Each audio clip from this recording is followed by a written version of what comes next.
Darlington, home of the Southern 500. It begins like a circus. The wildly painted performers arrive long before the crowd.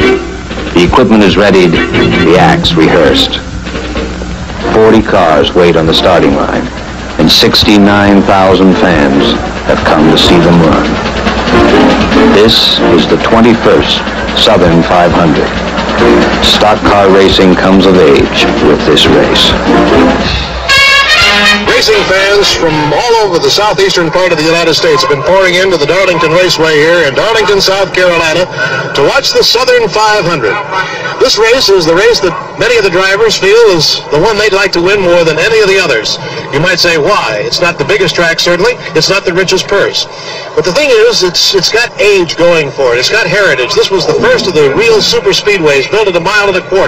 It's now been refurbished. It's now 1.366 miles around. The purse today, $137,000 and a few odd dollars. And more importantly, perhaps than even the money, is the fact that there are 3 drivers here today who have an opportunity to win the Grand National Championship for 1970. Those 3 drivers will be really going hot and heavy. Leading is Bobby Isaac. In second place is James Hilton. And Donnie Allison is in third place in that point standing. And get this, at the end of the year, the driver who has the most points in Grand National Championship racing gets $60,000. We'll talk more about the cars. There are 41 in all that are entered. And the pole sitter, David Pearson, qualified at 150.555 miles an hour. But let's go down to Chris Economaki in the pit area, who will tell us a little bit more about Darlington and why it's such a special thing. Chris?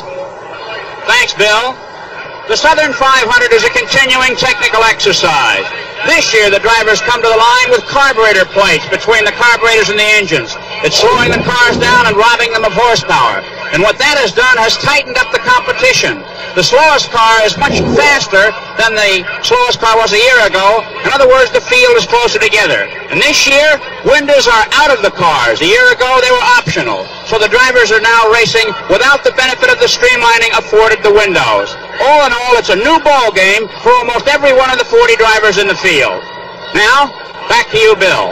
All right, thanks very much, Chris, and we'll be looking forward to your comments throughout the course of the Southern 500. But right now, let's talk about racing, and more specifically about 33-year-old Richard Petty from Randleman, North Carolina, the winningest driver in NASCAR history. It was just last May at the Rebel 400 where he almost met disaster.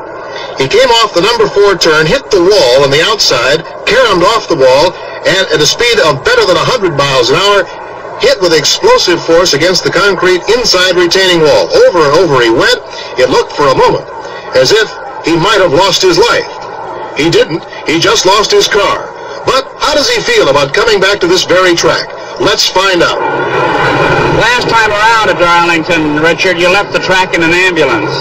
Has coming back been difficult for you? Well, I don't guess it has. Really, I hadn't paid a whole lot of attention, although I'm not running probably as good as I have before. I don't think it's thinking about the accident as much as if the car's not handling as good as what it has. When you go by that spot on the track, do you think about that crash? No, I don't think about the crash. I just know that I can crash, because that thing that rolls awful hard up there. What's this device I see on the top of your car here, Richard? What will that do? Well, this is what we've got now that comes down and fastens to the roll bars, and if I'd had this in the spring, it would have probably kept me from getting hurt in at all. And since then, we did have some wire screen in here, and we felt like that would be detrimental too, so we made this out of nylon, and this looks like it's going to be the hot setup. Richard Petty's teammate, Pete Hamilton, is already in his car number 40, and the nylon mesh you see there on the side is in place. Some of the drivers use the steel or metal mesh. Now the command, the gentlemen, start your engines. And let's see if all 40 cars will be underway. And somebody who will be most anxious to find out if all cars are starting is Bill Dennis, who is car number 54. He's the 41st or alternate. And if one car doesn't get into it, of course he would. Let's get a word with Chris Economaki about the starting field and the average speed. It's a tight field, Bill. Pearson at 150.5 is only 3.86 seconds slower than Earl Brooks, the 40th starter. So we should see a close race. And here they come with Lorenzen, Petty, Spencer, Harrington, Brooks, and Hilton lined up behind the leaders. And the green flag is out. And the Southern 500, which comes of age today, 21 years old, is underway, and David Pearson charges for that first turn, cuts off Buddy Baker in the first turn. And both those cars seem to have a tremendous amount of acceleration ahead of the field. Right behind Pearson and Baker are Bobby Allison and Charlie Glotzback. And as they come by the backstretch, half a lap gone by, it's still Pearson and Buddy Baker into the number 3 turn, up into the high bank, which was redesigned a year ago to 26 degrees of bank. And here they come by the first time, the first lap, and it's David Pearson, Buddy Baker, Bobby Allison, and Bobby Isaac making his move as he goes by Bobby Allison into 3rd place. Isaac is one of the contenders for the championship, Bill, and he'd very much like to win this one today. Yes, and he's said before that he hates to race here, Chris. He said it's the toughest track I've ever had to drive on in my life. Isaac would certainly like to win here. It'd mean a lot of money for the Grand National Championship. And there you see the first 5 cars, Pearson and Baker, followed by Bobby Isaac, Bobby Allison, and Donnie Allison. First 5 coming around the grandstand. Then Cale Yarborough, followed by Charlie Glotzback. So the first 7 cars running very hot. Here's the speed, Bill, an amazing 145.060 miles an hour. They're moving. And that is quite a high speed. As a matter of fact, we have a hot day here today, and if they keep that up, there might be some driver fatigue. And as you can see, some of the slower cars already are being lapped. The carburetor plate isn't slowing them down too much. That was put in about 5 races ago to keep engines from blowing, and it's doing that. But it hasn't cut the speed all that much. And it's still David Pearson, followed by Buddy Baker. Then Bobby Isaac has pulled up a little bit on Buddy Baker. Look at Isaac closing in there. You know, Chris, it's kind of ironic, but 20 years ago this weekend, Buck Baker entered the first car ever in the Southern 500. It was a 1950 Oldsmobile. That car's in the museum today. Buck, who's busy on NASCAR's Grand Touring circuit, is racing up north and is missing seeing his son in action today. And look at these 5 cars come by here. Pearson, Baker, Isaac, and Donnie Allison has passed brother Bobby for 4th place. So the 2 Allisons are running 4th and 5th, Donnie over Bobby, and Donnie is pulling right up on the tail end of that high fin of Bobby Isaac. Uh-oh, trouble. A car up against the rail, one down low between the 3rd and the 4th turn. Dr. Don Tarr, car number 37, up against the high railing, and he's out of the car and over the railing, and the yellow flag is out. Looked as though he had steering problems, Bill. The car just ran up and hit the rail. But he's okay, he's out of the car, but here comes the parade into the pit area. And the strategy here will be who can get in and get out the quickest. Here comes Buddy Baker, and the Cotton Owens crew will be swarming all over him. The question is, can he beat Pearson out? Dick Hutcherson and the Holman and Moody crew aren't exactly slow folks, Bill, but I'm surprised to see the hotshot stopping so early.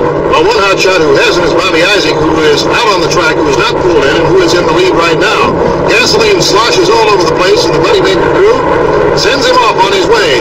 Now, at the other end of the pit area is David Pearson. He'll be trying to get underway before Buddy, but I believe Buddy's going to pass him by. Here he goes.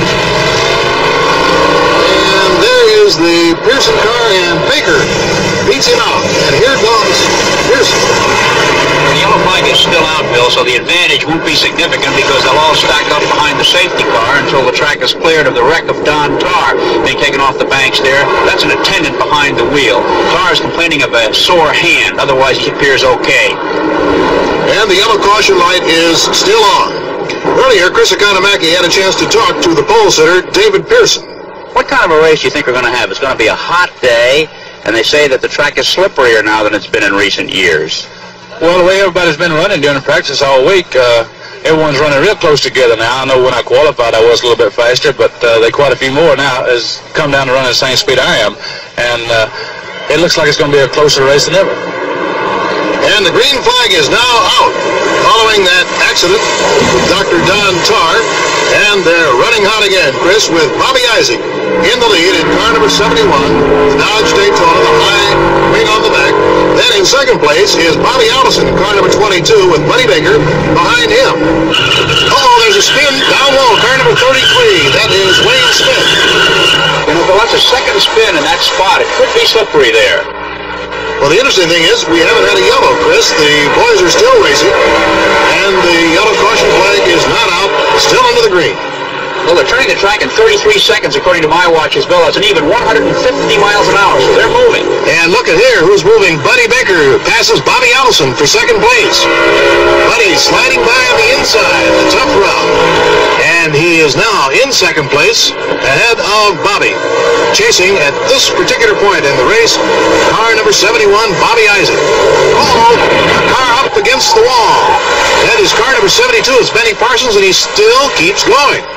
Grinding the side of the car away on the wall, and this time the yellow flag does come out. Benny's a former Detroit taxi cab driver, and he's got no fare this trip. Well, his incident against the wall prompts the yellow out, and it also means that we'll have a parade into the pit area. And we have a new leader, even though he's under the yellow. Donnie Ellison has taken the lead from Bobby Isaac. We might explain that, Chris, that you can take the lead under the yellow. Well, the pit stop shuffle just lets someone inherit the lead. You can't pass for it, and that's what's happened here. But here's the green. And there shoots car number 27 into the lead. That is Donnie Ellison. Donnie seems to be running extremely hot at this time in the Sonny King Ford. Well, he's got a clear shot at the track, no traffic, and down that back straightaway, he's probably doing 162 miles an hour.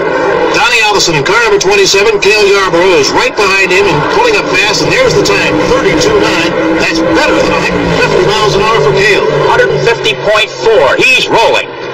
And look at him move past Donnie Ellison for the lead. Cale Yarborough has taken the lead for the first time in this Southern 500.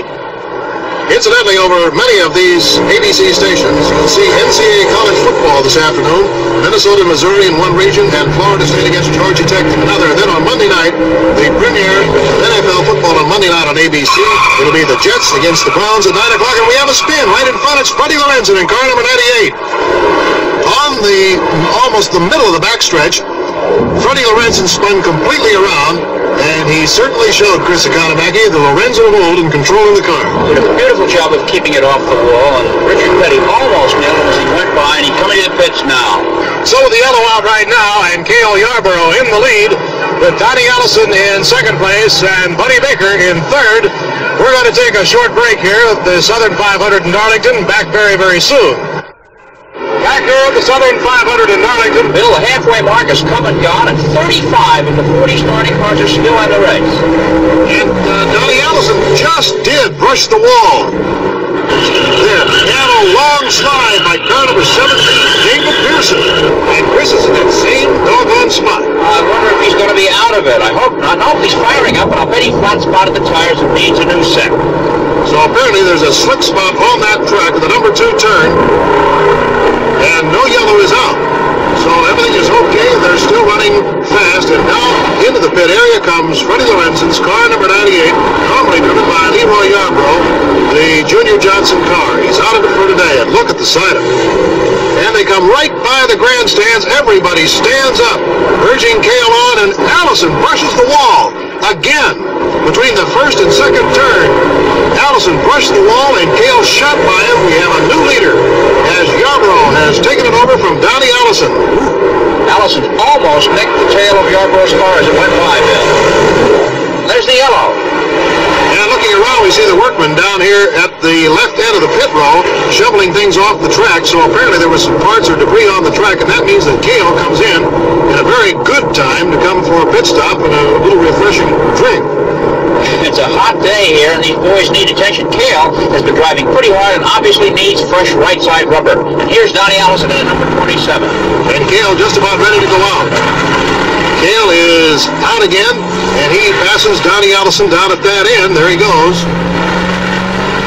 They're working on Allison's car. Allison was 5th at Indianapolis in the Rookie of the Year, and he looks calm, cool, and collected as the seconds tick by. And he goes out, and I'm watching Bobby Allison, his brother, who was in there, and he seems to be upset. He's hammering against the steering wheel. Donnie was calm and cool as a cucumber, but Bobby is far from it. He's telling Emilio Rossi crew he wants a chassis adjustment. Change something. Go the heck with it. With 130 laps to go, the green comes out again. Cale Yarborough challenged by Buddy Baker. Those are the number 1 and number 2 cars right there. And I'm glad they have nicknames, because we'd be saying William Caleb Yarborough is challenged by LZ Wiley Baker. Baker Baker wants that number 1 spot. It's getting time now for someone to make a move, and what a move that is. Ooh, a dangerous move. This is not what they call a wide track, but he put another car right between him, and there he sandwiches in and is right alongside Cale Yarborough and in the lead for a fraction. Boy, you really have to respect the man alongside of you in a race like that. Didn't pay off. Cale Yarborough still has the number 1 position. Yarborough in first, Baker in second. Isaac is in third. Then comes Donnie Allison and Bobby Allison. Those are the first 5 at this point. Still a lot of racing to go, but it's been a warm afternoon, a threat of showers occasionally, but it's been simply just humid and hot. Despite the slowdown, Bill, are averaging almost 130 miles an hour, with the racing speeds being in the high 48s to 49s. And here Baker pulls out again to try to go inside. And he's got him. Buddy Baker takes the lead from Cale Yarborough, and a tremendous roar goes up from the fans down the main straightaway. They're standing on the backstretch. What a race we've had, and look at Bobby Isaac pulling up on Cale Yarborough. There's some competition, Bill, when you think drivers like Richard Petty, Pete Hamilton, and Charlie Glotzbach are not in it for the lead. And look at Bobby Isaac pulling up on Cale, and he goes low here, trying to get into second place. Turns it on and comes by Cale, and Bobby Isaac has taken over the number 2 spot, just closing the gate on Yarborough.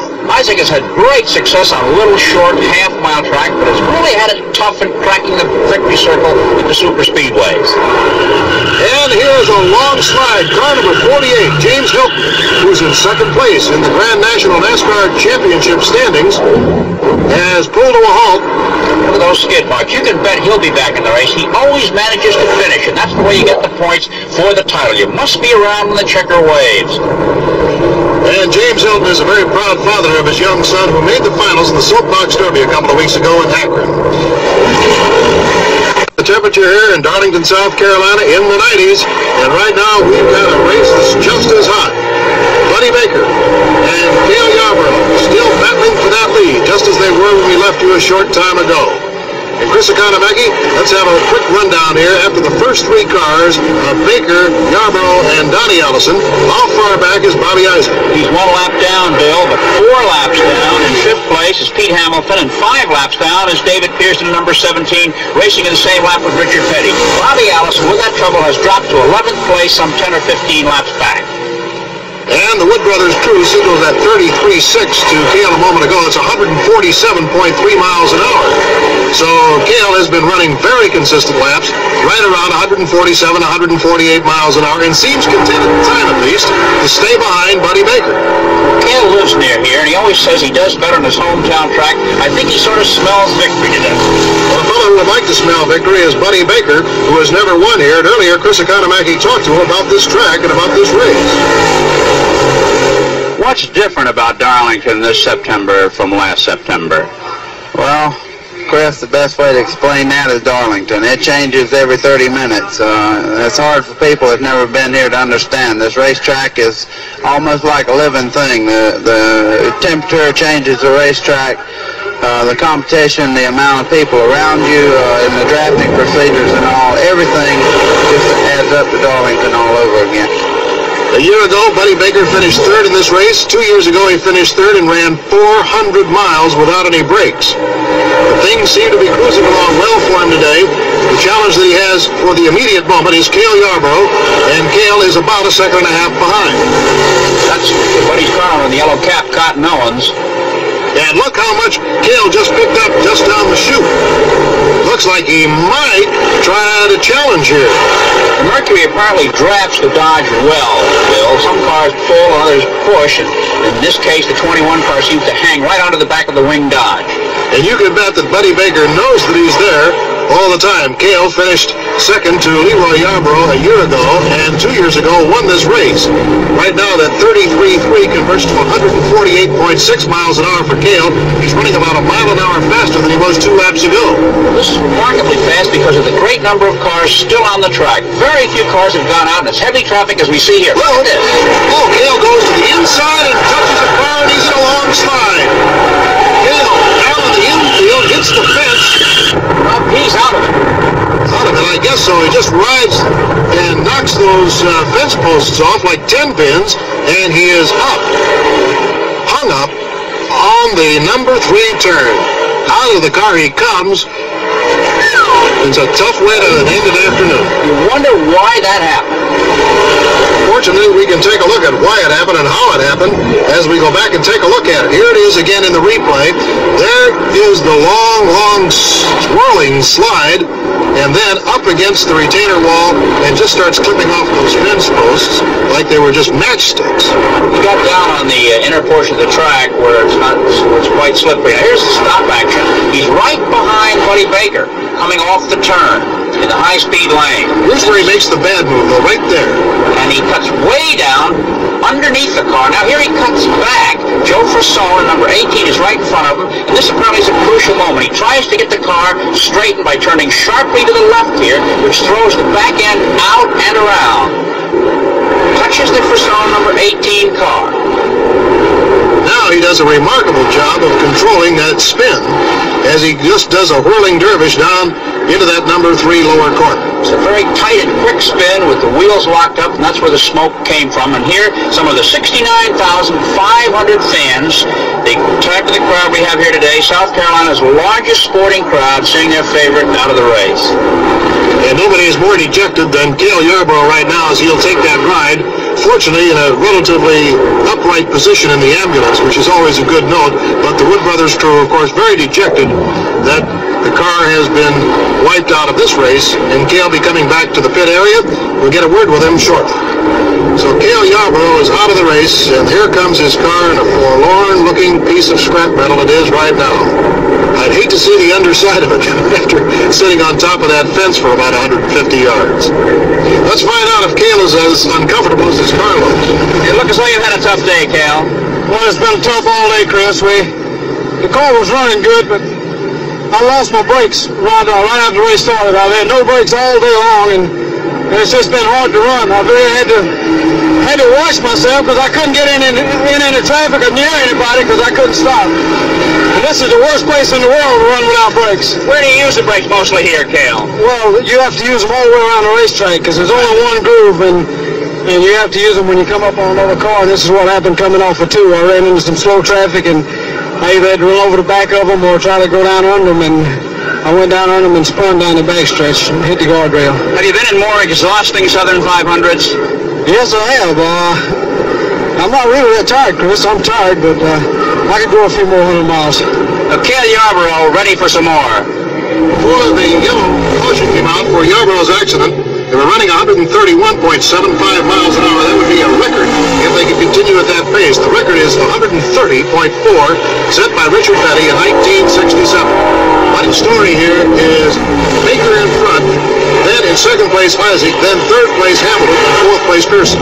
The title contenders, Hilton, Bobby Allison, and Bobby Isaac, are all in the top 10, Bill, which means the championship cannot be decided today. It'll probably go to the National 500, which will be seen from Charlotte, North Carolina on Wide World later this fall. All right, this time around, we probably will get the white flag, right, Chris? That's it, 1 to go, and this is what Buddy Baker's been waiting for a long, long time. It's too bad his dad is away racing. Buddy Baker, who is 29 years old, first came to this track with his father 20 years ago in that first race of the Southern 500. White flag is up. It was not Nolensville really sweating it out. You never know. You haven't won until the checkered flag comes down over the radiator. 1.366 miles to go when he got that white, and now it's just about half of that as he comes around with half a lap to go. $27,500 at stake to win this one today. And Buddy Baker has not won the Grand National NASCAR race since Charlotte 2 years ago, and this is going to be a very big win. The checkered flag is out, and Buddy Baker takes it to win the 21st running of the Southern 500, and you think the Cotton Owens crew isn't happy. Whether there'll be a celebration tonight in Darlington. So the way things wound up, it was Buddy Baker in front, then Bobby Isaac, then Pete Hamilton, then David Pearson, and finally Richard Petty wound up in 5th place. Well, here we are in victory lane with the winner, Buddy Baker. Buddy, a big day for you. Your father won here before. You must be happy. Chris, I just don't know what to say. It's a young race driver's dream, and a win just couldn't come at a better time. I'm so happy. I'm short on words. I wanted to win this thing since I was 9 years old, when my dad used to win here, and now here I am in Victory Circle. It's just a country boy's dream comes true. Here I am. What kind of a day was it on the track for you? Well, it was my day. You could see every break on the racetrack went my way, and I was real delighted. You won it, though, buddy. You drove for it. It wasn't luck. Well, regardless of how you get a race, there's a certain amount of luck goes with it, because many times today I was in tight situations that worked in my favor, and I was real happy. I bet you wish your dad was here. I sure do. That's the only part of this win that I miss him. I sure do. The winner, Buddy Baker. Now, Bill Fleming has joined us. How about a few final words, Bill? Why, thanks very much, Chris. And of course, it is all excitement down here in Victory Lane, as it usually is following a race. And this was truly a great one, taking stamina and a lot of heart to do it. It was a popular victory. Buddy Baker has not won a Grand National NASCAR race since 1968, when he won the World 600 in Charlotte, not very far from here. As far as the overall point standings are concerned now in the Grand National Championship Circuit, Bobby Isaac picked up quite a bit on second place James Hilton today, because Isaac finished in second place. Bobby Allison still is in third. So that's the story of the Southern 500.